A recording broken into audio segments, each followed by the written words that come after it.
Welcome to Zero. I am Akshat Rathi. This week, a monster devouring the earth.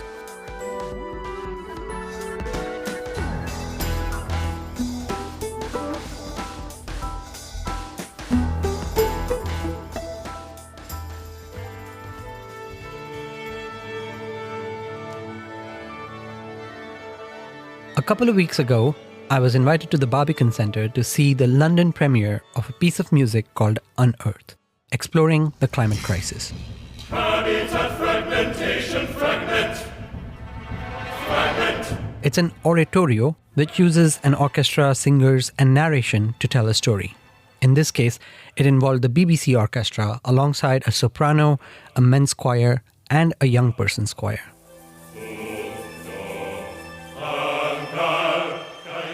It was fantastic. Even though I was staring at an orchestra, some of the sounds didn't seem to come from the instruments, but somewhere deep, like a creaking forest or like the sound of a crying whale. And the music had this visceral power that I've not seen explored in such a way to tell a climate story.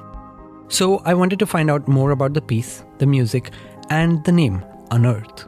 Unearth can mean many different things, but certainly there's the actual word unearth. You're digging in and unearthing something, bringing something up from the earth. And then there's as a negative. You're like not non-earth, like unearth. This is not of the earth, what we're doing. That's unEarth's composer Julia Wolfe, a Pulitzer Prize winning musician whose compositions have been performed around the world. Her work mixes orchestral music, spoken word, and singing to tell rich stories of the topic she is interested in. Be it the climate crisis in unEarth, struggles of labor in Fire in My Mouth, or the oral histories of the Pennsylvania coal region in Anthracite Fields. She can spend months or even years in researching these stories and then turning all of that into moving compositions. The BBC were kind enough to let us use some of the clips from the Barbican performance in this episode, and if you'd like to listen to the full performance of Julia Wolfe's unEarth, it will be broadcast on BBC Radio 3 on Thursday, 12th February at 7:30 p.m. UK time, and will be available on BBC Sounds, at least for those here in the UK, for the next month. This is the third episode in Zero's Imagine series, where we talk to authors, musicians, and artists about how they can help us understand the climate crisis through art. Please send us your feedback to zeropod@bloomberg.net.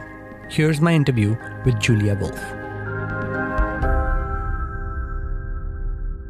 Julia, welcome to Zero. Thank you for having me. So, unEarth premiered in 2023 in New York, and it performed here in the Barbican in London in late January. What was the inception of the piece? Well, I've done a number of pieces on subjects. For the most part, they've been historical subjects. Labor history at the turn of the century in the garment industry in New York, coal mining. So a lot of different, covering a lot of different issues about humanity, I guess. And with unEarth, it's really the first piece that's not historic. I wish it was historic. I wish we were past issues of climate change, but we're not. So it's very much now, very much about the present, and just somehow trying to express, you could say, concern or the kind of passion for paying attention to these issues through music. And throughout the piece, there's a lot of nature in it, of course. Nature shows up in musical composition of all sorts ever since there's ever been music. But with climate, there is a clash between nature and humans. When you think about it musically, did you have to think differently, think of a different creative approach to showcasing what is a beautiful thing, clashing with, I would say humans are beautiful too, but at some point Sometimes. There is tension there. Sometimes they're beautiful, sometimes not. But yeah, that's a good question. I definitely thought a lot about human relationship to nature. And it goes back to very early. I mean, the opening, there are three movements. And the first movement is called Flood. And of course, the flood story is an ancient story for many cultures. But I took some biblical lines and as a kind of metaphor, because certainly flooding is one of the major issues that have come up in relationship to climate change.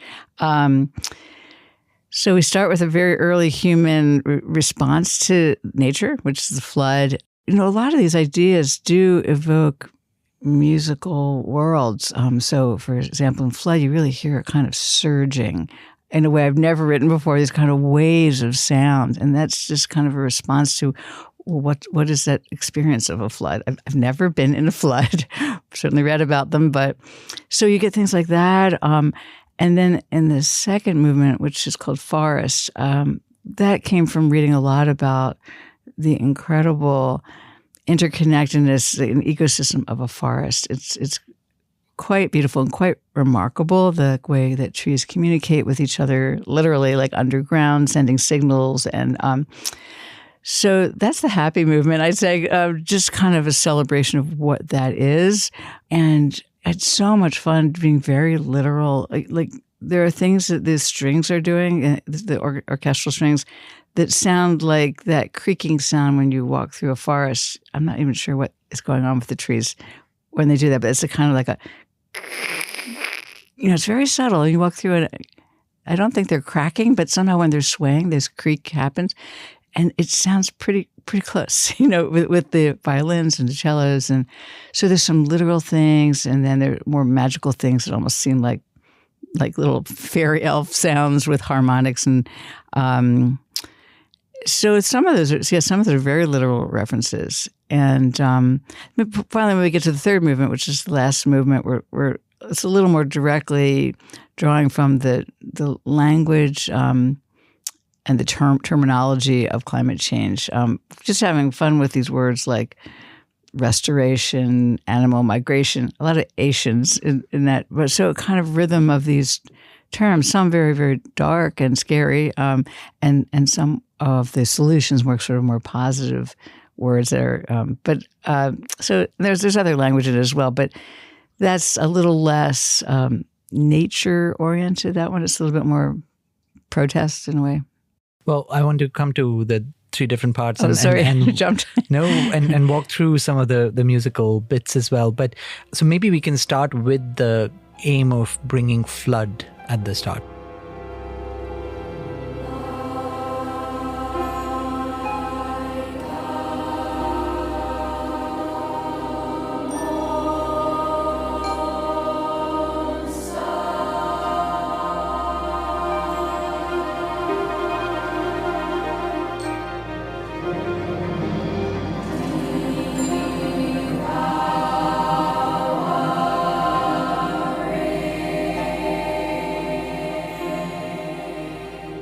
I mean, there are ways in which floods are a contemporary problem, but there's also the creation story, the ancient flood story.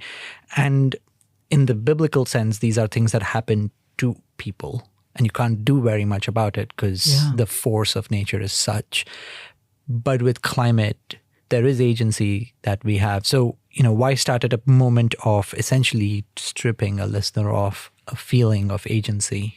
Yeah, I hadn't thought of it that way, but it's true. It's one of the most out of control dangers, I guess, or phenomena that happen in nature. And I'm always interested in, and I guess in that sense it's a historical piece, but in kind of reflecting backward and forward. So the flood is, everywhere in the world. It's not particular to a country. It's so ancient that so many cultures have told this story, or some variation of a story of the entire world being flooded. It's a very, very powerful natural phenomenon. And sort of looking back to our history as human beings and thinking about origins, that seemed like a natural place to start. And you're right. I mean, floods are everywhere. Just, this past weeks, we've had a flood in New Zealand, caused a landslide, killed a few people. There was a massive flood in Indonesia, which has resulted in huge policy changes. Like, this is having not just impact on the ground, causing suffering, but longer term impact in, governments making decisions about this. Throughout your other works now that I've had a chance to listen to, you've blended politics and music together. You did that in the labor stories. In Anthracite Fields, you're talking about coal mining in Pennsylvania. With Fire and Mouth, you're talking about the garment workers in New York City dying as a result of the fire and just working conditions. And then in Steel Hammer, you have a worker going against automation, a theme as old as there have been machines around, and particularly interesting now with artificial intelligence. But what is it that you hope unEarth achieves now at this time? When you as a US citizen are in a country where the government is essentially abandoning any climate responsibility, even though it is the country that has contributed the most to the climate problem. That is so terrible. I have to say, it's painful for many of us. The idea that there isn't an absolutely clear recognition of what's going on with nature. It's so clear. I mean, there's always been fluctuations in temperatures, and there have been floods and fires in the past, but we're at a point now it's very clearly tied to the warming of the planet. So many people are working on this. And actually, I have to give credit to my friends who work in that area and advocacy. I'm sure this piece came partly from all the conversations with them. I have friends who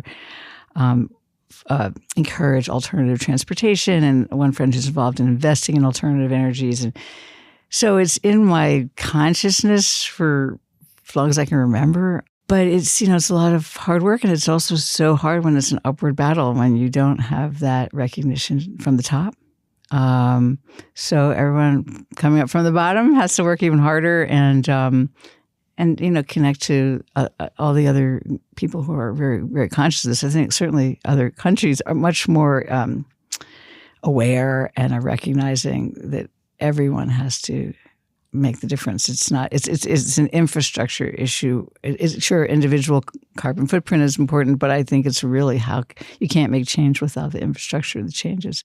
And you performed this piece for the first time in 2023. So this was an era where an American president was actually attempting to do something serious about climate change. And now it's playing in 2026 again, when there has been a complete reversal on that stance. Has the meaning of your own piece changed as a result of the politics?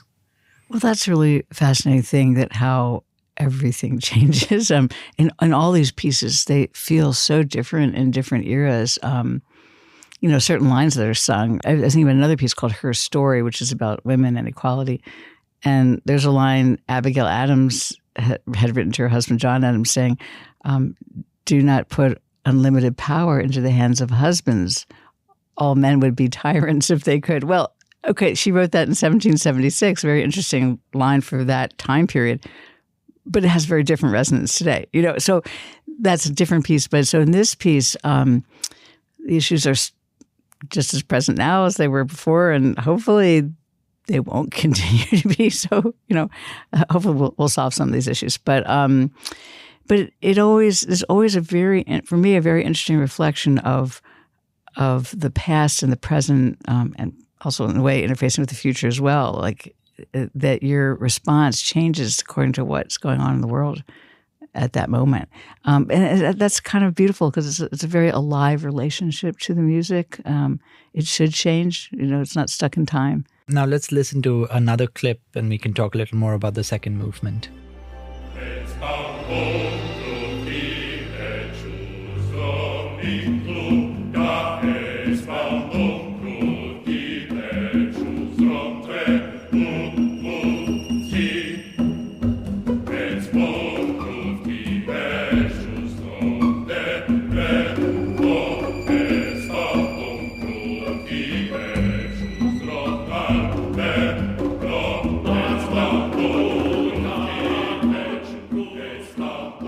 So this is the start of the second movement. You have the choir singing the word tree in different languages.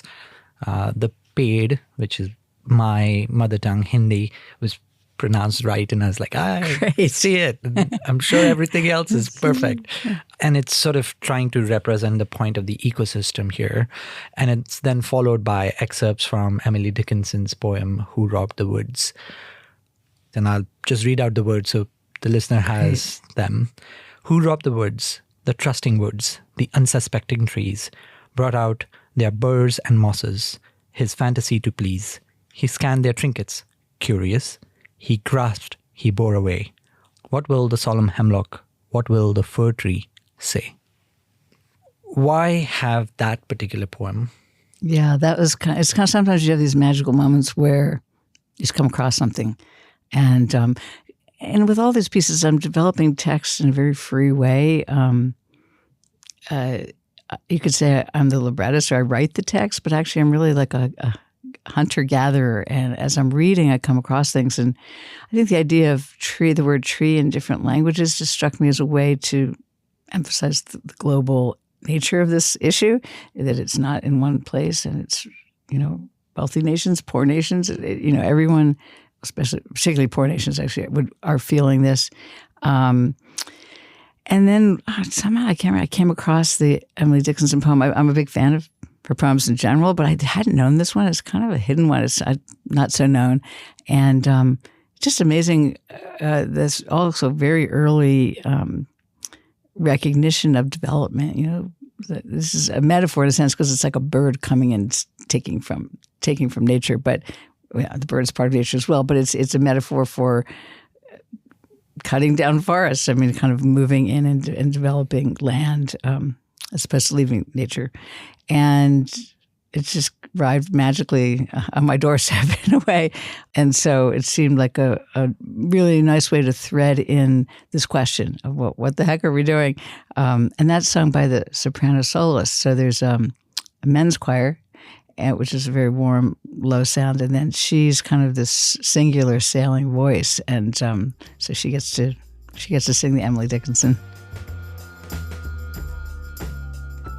After the break, I asked Julia Wolfe whether artists have a duty to be political. If you want to get in touch with Zero, with guest suggestions, feedback, or anything at all, write to the show at zeropod@bloomberg.net. And while you're at it, write us a review on Apple Podcasts, Spotify, and YouTube. It helps new listeners find the show.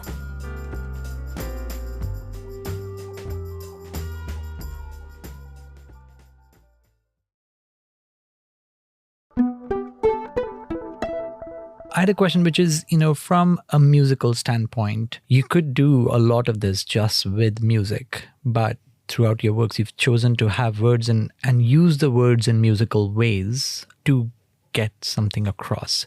Why the words at all? Okay, another good question, because I should say that I got into music because it felt like it was beyond words and I couldn't explain it. And because I actually had no intention of studying music when I went to university. Accidentally walked into a music class. And it was so fascinating to me that you could build something out of music. That was just like, you can build something out of music. That seemed amazing to me. And I love that you can't explain it. I mean, we try to explain it. We've, musicologists and historians, but really we don't know why it affects us in this magical way. And so I love that. And it took me a long time to then re-embrace words because I did a lot of before I got into music, I did a lot of creative writing, and a lot of my early work was in theater. So I thought, okay, put that all aside, just focus on how do you build a language with music? How do you focus on the kind of colors that you want and the textures? But it crept back in, just this way of telling stories and addressing issues. There's something very powerful about singing a text. I mean, you can watch a documentary, you can read a book. There's so many incredible documentations of, let's say, this particular issue, climate change. I read amazing books in the process. But when you sing it, it's something else happens. There's some kind of emotional response to the subject. And that's been really incredible to take a dive into that, to bring the words back in. Yeah, I mean, that's my job most of the time. I am playing with words. There is a challenge with words, which is that they are sometimes too concrete. And as we go into the third movement, and maybe we can listen to a clip, that concreteness becomes emotionally, it put me in uncomfortable places. It's not what I wanted to listen to. Disintegration, disintegration, disintegration,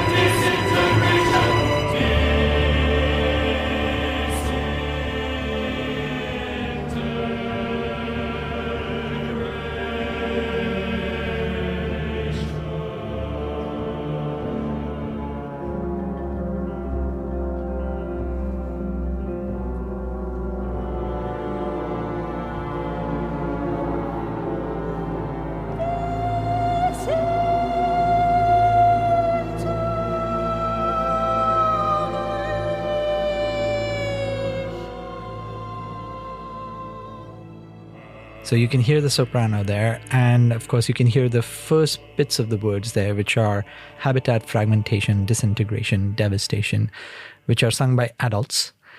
And then later on you have a children's choir or young people's choir come in and talk about the solutions, the words of hope, conservation, reforestation, simplification. Why the choices that you made in that movement in that way? Is it, just trying to be on the nose saying this is a problem the adults created and it's the young people who are going to solve it. This is what I want people to take away. That's definitely part of it. And, I definitely paused before using that language. It's very different. I can't think of any other piece I've done that has quite that kind of language. Although I do like everyday language. Like I'm not necessarily writing with super poetic language. I mean, there's the Emily Dickinson in this piece. That's unusual for me. Sometimes, it's just a list of names or a list of this or a list of that, or it's from a speech or something like that. So, but there's something, it was almost like shocking to me to try to work with these very concrete terms. But it kept coming back to me. And, one of the books, or two of the books I read were by this writer, Elizabeth Kolbert, and she's writing, she's a journalist at The New Yorker and writing mostly about climate change. She's a bit gloom and doom. I mean, it's very dark, but her more recent book, Under a White Sky, is focusing on solutions. So reading the earlier book was The Sixth Extinction, and then the more recent book, my head was filled with these ideas about animal migration, animals having to move to cooler, moving north, I guess you say, like moving to cooler climates, and all these changes that are incredibly concerning. And they all have a kind of rhythm because they're all like Asian, like deforestation, restoration, whether the positive ones or the negative ones. It was fun to embrace that. I always try to kind of go to some new territory, and that kind of language was new for me and interesting to have the kids saying. It's funny, you really kind of clarified how we do move from the adults who cause the problem to the kids who we have to look them in the face. They're inheriting it, so their role is very important, the voices of the children's choir. In the process, you have a number of performers alongside the musicians, the people playing the instruments, but you have the singers, you have the young people's choir. What were conversations with the performers as they were going through learning this piece and being part of it and being physically performing it, which I'm not a musician, but I feel like that process does something that's much more different than I sitting in the audience listening to it, passively. Well, in a way, all of us in the audience are not so different from the players. I mean, they're inside it and they're concentrating and incredible in their instruments, but there's something similar about it, the experience, in the sense that I try to convey a lot of these ideas to the performers as well. Like I'm always thinking extra musically. It's not just notes and rhythms. There's something else going on. But one interesting relationship in the piece is that some of the text was drawn from the young people who first sang it.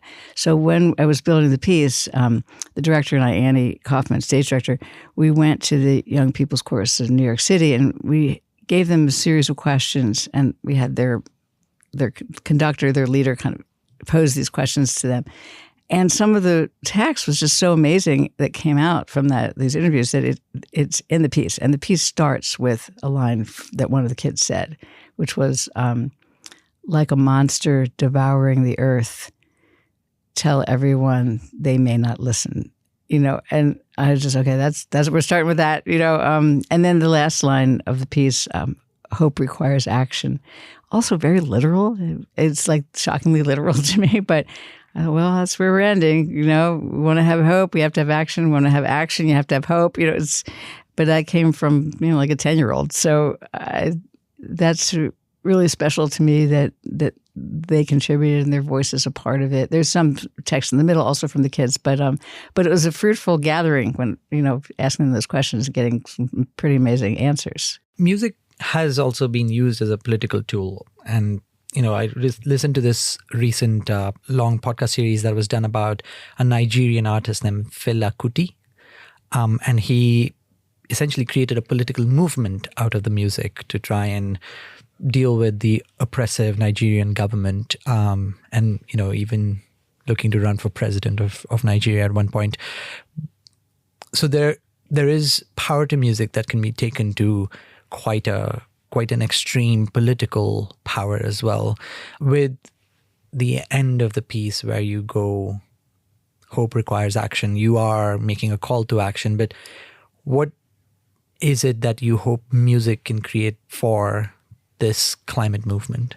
First of all, I think that's a great example of the artist, because I think artists have always been a kind of mirror. Part of our, I'd say job, but part of our inspiration is to reflect on who we are. And that can be very concrete or a little bit more abstract, but it's like, who are we in this time period, in this location? That for me, that's been a really essential question, whether they're words or no words. It's some kind of expression of that. And certainly there are places where you can't make art. You literally cannot make art. And there's certainly throughout history, there are places where you have to make a certain kind of art, or, it has to be art that serves the government, or, there are all kinds of craziness that have gone on with the relationship between art and politics. You can tell my politics within the piece, but I don't necessarily mean to be didactic. And so what I like to do, or the way I like to work, is I take a look at things and I go, and then I kind of hold them up and I go, wow, can you believe that? Like, look at that. Look what's going on, or look what went on, and who were we then, and who are we now, and it's kind of question asking in a way. And I think these questions are really important. Sometimes we can, be in our little sleep world, and so there's a certain kind of call to paying attention, but it's not black and white. It's not like, here's what you need to do, and here's who's wrong, and here's who's right, because it's very complicated. I really think with a lot of these pieces, what I'm saying is we're all a part of this. We're all a part of it, whether it's how we vote or whether it's how we try to be conscious. We all have to be in this conversation. So if there's anything political for me personally, it's probably in like, hey, let's look at ourselves. Let's look at what's happening, and as opposed to good guy, bad guy. There are some bad guys and there are some good guys, but it's more interesting to think about, I think, a bigger picture for me. There's been a lot of debate in the public realm about whether or not artists even should be getting themselves involved in politics. Some Hollywood actors have created controversy by standing up and saying things that are political. Others have gone silent as a result. Do you feel artists have a duty to be political and not shy away from controversy? I don't think there's one way to make it. First of all, art affects us and hopefully like lifts us up or makes us think deeply about things, but it's not going to make change by itself. I don't, it's really great to address these issues, and for me it's very meaningful, but I am not going to change the laws or the mentality necessarily just with one piece of music. So I think the act of making art is political just in itself, just to say we are human beings and we have this form of expression and we're not just about like nuts and bolts. I mean, why is art even here? I don't know. These are cheap questions, but it's to lift us up or to ask ourselves questions and kind of have a hopefully some kind of celestial experience. That's political in itself too. It's not just about money or property or it's sort of about something else, something kind of ethereal or ephemeral almost. I think though that throughout history, artists have been concerned citizens and they have addressed issues in so many pieces, and I think that it's very genuine. But I don't think it's the job to it gets too simplified, I think, when you just, like I said, it's not so black and white all the time. History is very complex, and there are many, many, many histories. I think art contributes to that, but it's not a solution or even a job of the artist to, I think there's also a wariness on my part because a lot of times it's used in the opposite way. Like, you must make art to serve the state. I mean, there's so many examples of that, and artists kind of working underground and have secret messages in their pieces. Like, no, I don't feel the way the state feels. So it's a complex relationship, but I think that having the freedom of expression is sort of essential, and hopefully it lifts us up. One question on climate as a storytelling instrument, because in the music you're telling a story too. It is in one place a huge, expansive subject that should allow you to be able to tell many stories in many contexts. In another way, it's urgent and we kind of know what we need to do and we just need to get on with the task of doing it. And there is a tendency to try and tell stories that are preachy or pedantic or didactic. When you were trying to compose this, how did you deal with that challenge and opportunity, that climate presence? Yeah, I think it's, in a way, maybe for all these pieces, it's sort of following my journey or my discovery. So I can't point directly to how all the books I read are in this piece, but it pretty much it follows the thread of me discovering, not discovering because I've thought about it for quite a number of years, but also thinking more deeply about these issues. There's one great book by Roderick Nash, called Wilderness in the American Mind. It talks about our relationship to nature and how it's changed over time. Like when you're looking at pioneers and going at conquering nature. There's been all kinds of different attitudes until we finally get to the moment of preservation. This idea, which I think came with Teddy Roosevelt in terms of like government perspective. Oh yeah, that's actually something to preserve. The Grand Canyon, whatever it is that nature needs to be cared for and respected, and also that we're a part of nature. We often think of ourselves as a part. One word, that we're as if we're somehow not connected to nature, but we are natural phenomenon as well. So how does that relationship work, and how do we care for that relationship? Thank you, Julia. Thank you for having me. And thank you for listening to Zero. Now for the sound of the week.